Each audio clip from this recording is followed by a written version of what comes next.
Hello, this is VXT and welcome to another video. If you're a music producer who uses FL Studio as your digital audio workstation and use Kontakt as an instrument, you definitely need to watch this video. So without any further ado, let's just jump right into it.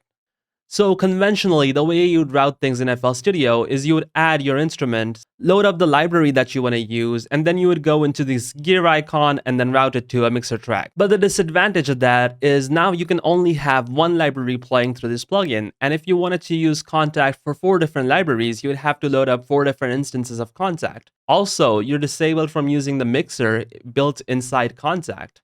So let's say, for example, I wanted to use the keys and I want to use another instrument as my bass. So I load this up right below the first instrument, and by default, if you click on the information icon, you can see that this is being triggered by MIDI channel 1, and then the second one is usually triggered by MIDI channel 2. And now let's say I want to add another instrument for the lead or something, and let's just load some presets up. So now, once you have your instruments all opened up inside Kontakt, you would go into the gear icon and then select the MIDI input port. This can be any number. I'm just going to select 0 for now. The way I would want to send signals into this is using a default plugin in FL Studio called the MIDI Out. Now, in MIDI Out, I'm going to select the port number to match the input port that we set on Kontakt, so it was 0 in this case. And then I'm going to create 3 different clones of the exact same thing. But this time, each of my MIDI outs is going to have a new channel that I'm assigning to. So I'll go from 1, let's say, to 2, and then this one, let's say, 3, and then I'll route this one to 4. Now, I'm just going to import a random MIDI pack and see what we can come up with.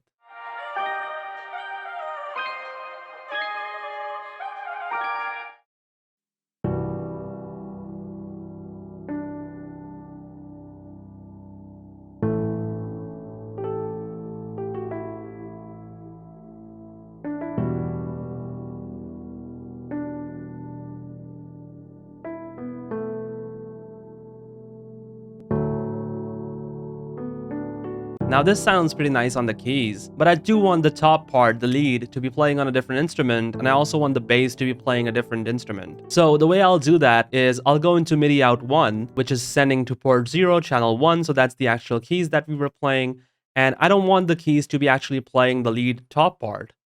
So I'll get rid of those. And now what I want to do is I'm going to go into MIDI Out 2. So this one was the bass, and the only thing that I want to do is this instrument needs to play only the bass. So let's listen to how that sounds with the bass now.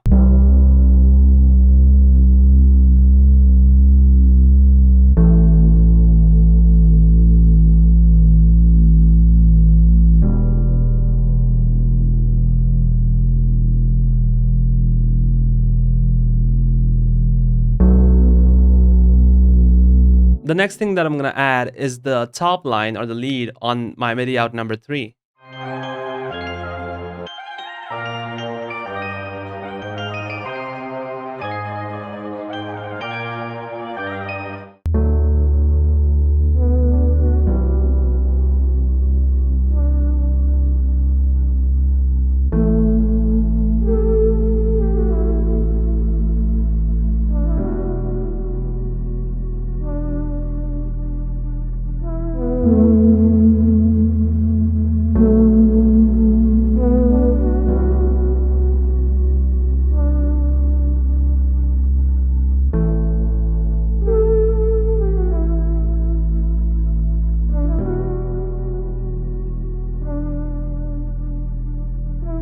Now I'm also going to add some pads on MIDI Out 4 to fill it out and make it feel more lush.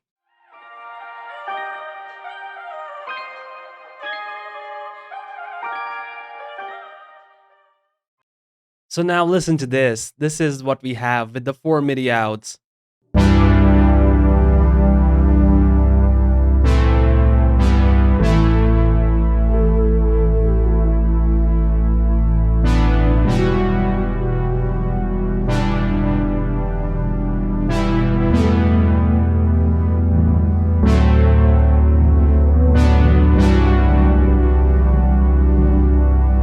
Now, however, there is still one issue here. All those 4 instruments are being sent to channel number 6. So the way we'd fix that is to go into Kontakt, we'll go into the batch configuration, batch functions, and then do clear output section and create one individual channel for each loaded instrument. So what this does is it gives us mixer channel for each of the instrument that we have loaded in Kontakt. And now, if you want to route this out to different mixer tracks in FL Studio, you would go up to the gear icon again, go into the processing tab, and if sometimes you don't see your instruments appearing here, go back into settings and do refresh plugin properties.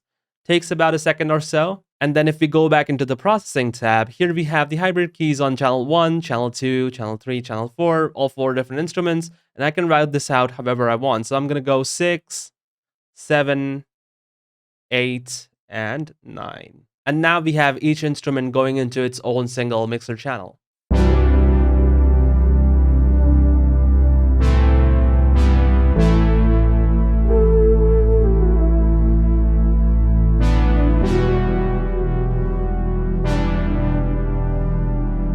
So now I can also send these to buses. So let's say I want to send my keys to the synths and also my lead and the brass to my synthesizers. And then my bass should go into my bass channel. So now this way I have buses, and usually I have presets on them that take out some of the lower frequencies on the synthesizers, and then the exact opposite, which would be a low pass filter on my bass. Let's try put some drums and see how it sounds.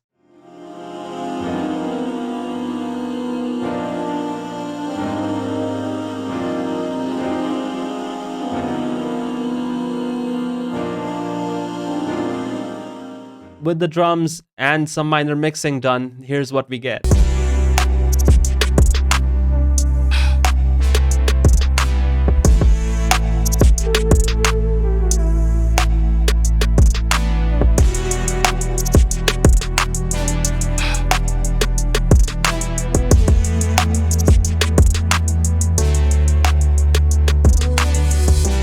So I'll save this entire project as a preset or a template that I open up with. It really helps me get creative and come up with ideas. If you already knew this or have a better way, please let me know in the comments down below.